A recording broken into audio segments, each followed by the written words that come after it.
ഇന്നത്തെ നമ്മുടെ ചിന്തയ്ക്കായി ഉൽപ്പത്തി പുസ്തകം 26-ാം അധ്യായം 1 മുതൽ 5 വരെയുള്ള വാക്യങ്ങൾ നമുക്ക് വായിക്കാം. അബ്രഹാമിന്റെ കാലത്തുണ്ടായ മുമ്പിലത്തെ ക്ഷാമം കൂടാതെ പിന്നെയും ആ ദേശത്തൊരു ക്ഷാമമുണ്ടായി. അപ്പോൾ ഇസഹാക്ക് ഗെരാരിൽ ഫെലിസ്ത്യരുടെ രാജാവായ അബീമേലെക്കിന്റെ അടുക്കൽ പോയി. യഹോവ അവന് പ്രത്യക്ഷനായി അരുളിച്ചെയ്തതെന്തെന്നാൽ, നീ മിസ്രയീമിലേക്ക് പോകരുത്, ഞാൻ നിന്നോട് കൽപ്പിക്കുന്ന ദേശത്ത് പാർക്ക. ഈ ദേശത്ത് താമസിക്കുക. ഞാൻ നിന്നോടുകൂടി ഇരുന്ന് നിന്നെ അനുഗ്രഹിക്കും. നിനക്കും നിന്റെ സന്തതിക്കും ഈ ദേശമൊക്കെയും തരും. നിന്റെ പിതാവായ അബ്രഹാമിനോട് ഞാൻ ചെയ്ത സത്യം നിവർത്തിക്കും.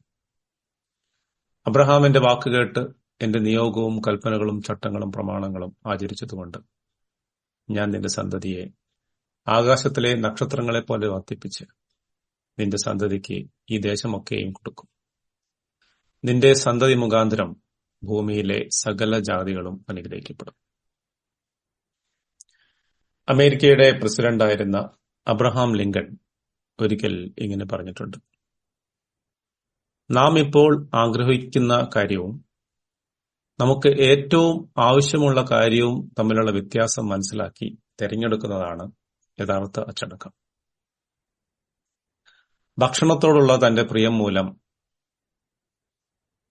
ജീവിതത്തിൽ ഏറ്റവും പ്രാധാന്യമേറിയ കാര്യങ്ങൾ മറന്നുപോയ ഒരു പിതാവിനെ കുറിച്ചാണ് നാം ഇന്ന് ചിന്തിക്കുന്നത്. ഇസഹാക്ക് ഒരു പ്രസിദ്ധനായ പിതാവിന്റെ മകനും പ്രസിദ്ധനായ ഒരു മകന്റെ പിതാവുമായിരുന്നു. അദ്ദേഹം മറ്റ് ഗോത്രപിതാക്കന്മാരെക്കാൾ കൂടുതൽ കാലം ജീവിച്ചുവെങ്കിലും അബ്രഹാമിനെയോ യാക്കോബിനെയോ അപേക്ഷിച്ച് അദ്ദേഹത്തിന്റെ ജീവിതവുമായി ബന്ധപ്പെട്ട് വളരെ കുറച്ച് സംഭവങ്ങൾ മാത്രമേ രേഖപ്പെടുത്തിയേ നാം കാണുന്നുള്ളൂ. എന്നാലും എബ്രായർ 11-ാം അധ്യായത്തിൽ പരിശുദ്ധാത്മാവ് ഇസഹാക്കിനെ കുറിച്ച് ആദരവോടെ പരാമർശിച്ചതിൽ നിന്ന് അവനിൽ നിന്നും ചില പ്രധാനപ്പെട്ട പാഠങ്ങൾ നമുക്ക് പഠിക്കാനുണ്ടെന്ന് മനസ്സിലാക്കാം.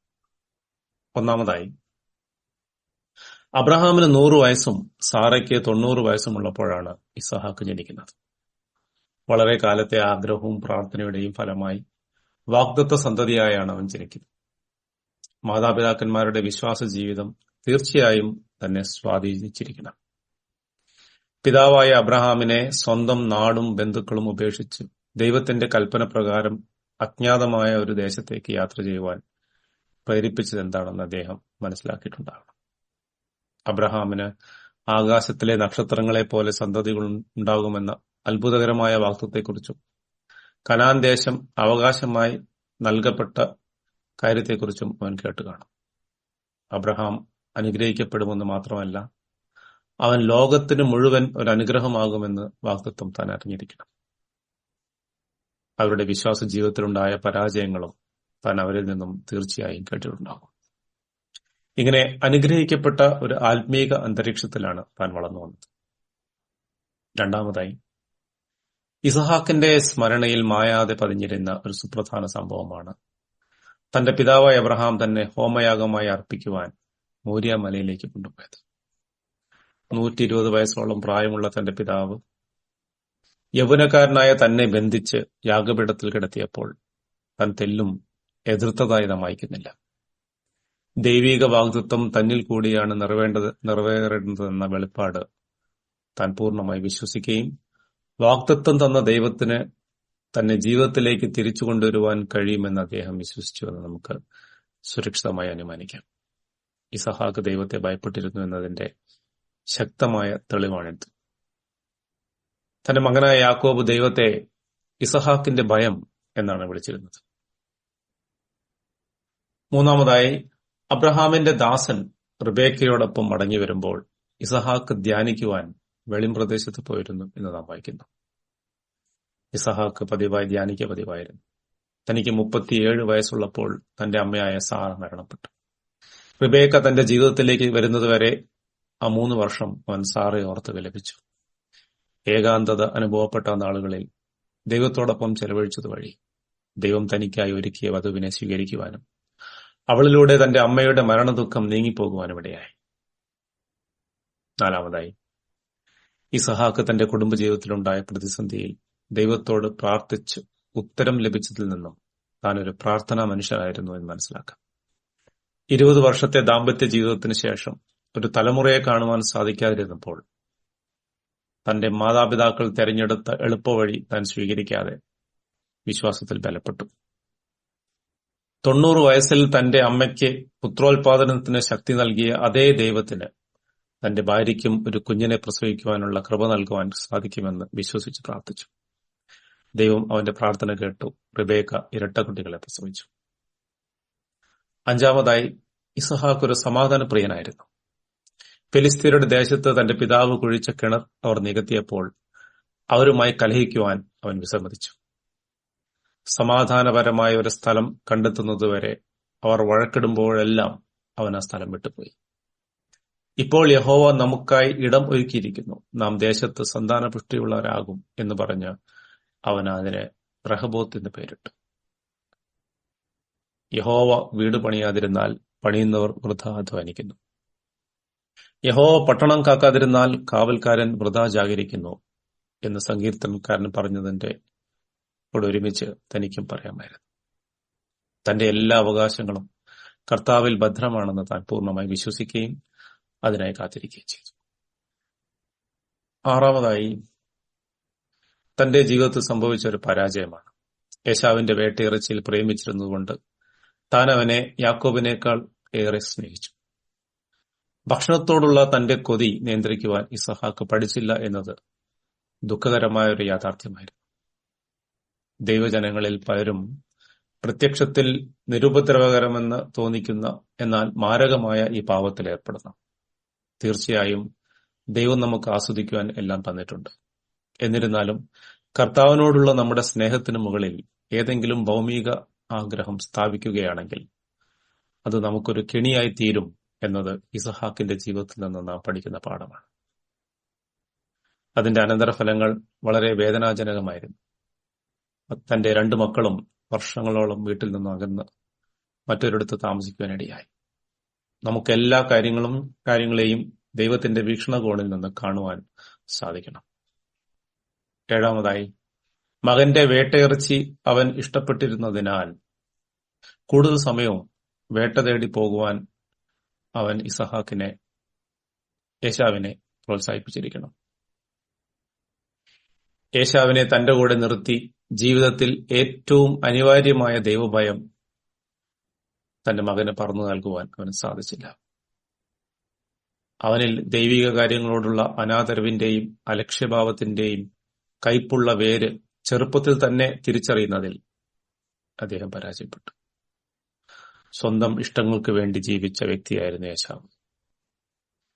തന്റെ വിവാഹത്തിന്റെ സമയമായപ്പോൾ തന്റെ പിതാമഹനും വിശ്വസിക്കുകയും നിലകൊള്ളുകയും ചെയ്ത എല്ലാ തത്വങ്ങളെയും കാറ്റിൽ പറത്തിക്കൊണ്ട് അവൻ വിഗ്രഹാരാധികളായ 2 ഹിത്യ സ്ത്രീകളെ വിവാഹം കഴിച്ചു. 8-ാമതായി, ദൈവകൃപയാൽ ആദ്യം അറിയാതെയാണെങ്കിലും ഒടുവിൽ ഇസഹാക്ക് യാക്കോബിനെ അനുഗ്രഹിച്ചു.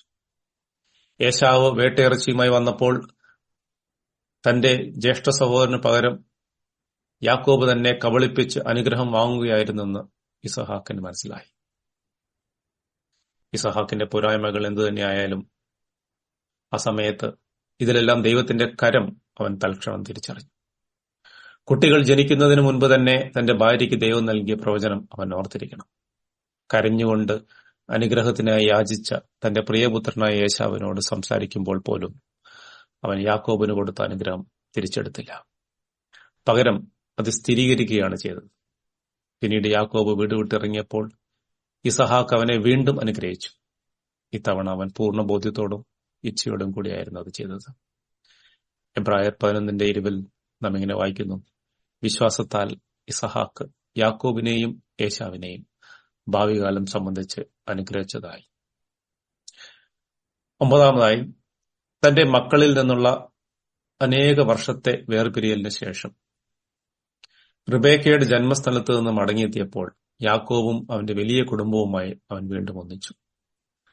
ആദ്യ വർഷങ്ങളിൽ തന്റെ ബലഹീനതയിലൂടെ പോലും പിതാവിൽ ദൈവഭയം യാക്കോബ് കണ്ടു. എന്റെ പിതാവിന്റെ ദൈവം എന്നോടുകൂടെ ഉണ്ടായിരുന്നു എന്ന് ലാബാനോട് യാക്കോബിന് ധൈര്യത്തോടെ പറയാൻ സാധിച്ചിരുന്നു. 10-ാമതായി, ഉൽപ്പത്തി പുസ്തകത്തിൽ രേഖപ്പെടുത്തിയിരിക്കുന്ന ഇസഹാക്കിന്റെയും യാക്കോബിന്റെയും യോസെഫിന്റെയും ജീവിതകഥ നാം വായിക്കുമ്പോൾ ഇസഹാക്കിന് 151 വയസ്സുള്ളപ്പോഴാണ് റാഹേലിൽ നിന്ന് ജോസഫ് ജനിക്കുന്നത്. അങ്ങനെ യോസെഫ് തന്റെ പിതാമഹനായ ഇസഹാക്കിനൊപ്പം 24 വർഷം ജീവിച്ചിരിക്കണം. ഈ അനുഭവം യോസെഫിന്റെ ജീവിതത്തിൽ പിൽക്കാലത്ത് ഉടലെടുത്ത അഗാധവും അചഞ്ചലവുമായ ഭക്തിയുടെയും വിശ്വാസത്തിന്റെയും അടിത്തറയായിരുന്നിരിക്കാം. അബ്രഹാമിന്റെയും ഇസഹാക്കിന്റെയും എല്ലാ കഥകളും അവൻ ഇസഹാക്കിൽ നിന്ന് കേട്ടിട്ടുണ്ട്. യോസെഫ് വാഗ്ദത്ത ദേശത്ത് നിന്ന് വളരെ അകലെയായി മിസ്രൈമിൽ മരിപ്പാറായ സമയത്ത് വിശ്വാസത്താൽ തന്റെ അസ്ഥികളെ വാഗ്ദത്ത ദേശത്തേക്ക് തിരികെ കൊണ്ടുപോകാൻ കൽപ്പന നൽകി. അനേക വർഷങ്ങൾ കടന്നു പോയാലും വാഗ്ദത്തം ചെയ്തവൻ വിശ്വസ്തനെന്ന് താൻ ഉറച്ചു വിശ്വസിച്ചു. നമുക്ക് മുമ്പേ വിശ്വാസത്തിൽ നടന്നവർ യുവതലമുറയിൽ ചെലുത്തുന്ന സ്വാധീനം വലിയതാണ്. ജീവിതത്തിൽ ചില പരാജയങ്ങളുണ്ടായെങ്കിലും തന്റെ വിശ്വാസത്തിന് നല്ല സാക്ഷ്യം ലഭിച്ച് തന്റെ ജനത്തോട് ചേർന്ന ഇസഹാക്കിന്റെ ജീവിതം നമുക്ക് പ്രോത്സാഹനം നൽകട്ടെ. ദൈവീക ഭവനത്തിൽ വളർത്തപ്പെട്ടുവെങ്കിലും ഇസഹാക്കിന്റെ ജീവിതത്തെ ക്ഷീണിപ്പിച്ച തന്റെ ജഡസംബന്ധമായ ബലഹീനത നമുക്കൊരു മുന്നറിയിപ്പായിരിക്കണം. എന്നിരുന്നാലും നാം നമ്മുടെ പാപങ്ങളെ ഏറ്റുപറയുകയും അവ ഉപേക്ഷിക്കുകയും ചെയ്യുമ്പോൾ ദൈവം നമ്മുടെ പാപങ്ങളെ ക്ഷമിച്ച് സകല അനീതിയും നീക്കി നമ്മെ ശുദ്ധീകരിക്കുവാൻ തക്കവണ്ണം വിശ്വസ്തനും നീതിമാനുമാണ്. നമ്മുടെ തെറ്റുകൾ മനസ്സിലാക്കി വിശ്വാസത്തിലും അനുസരണത്തിലും മുന്നേറുമ്പോൾ അവൻ നമുക്ക് അവനായി ജീവിക്കുവാൻ രണ്ടാമതൊരു അവസരം നൽകുന്നു. അതിനായി നമ്മെ തന്നെ കർത്തൃകരങ്ങളിൽ സമർപ്പിക്കാം.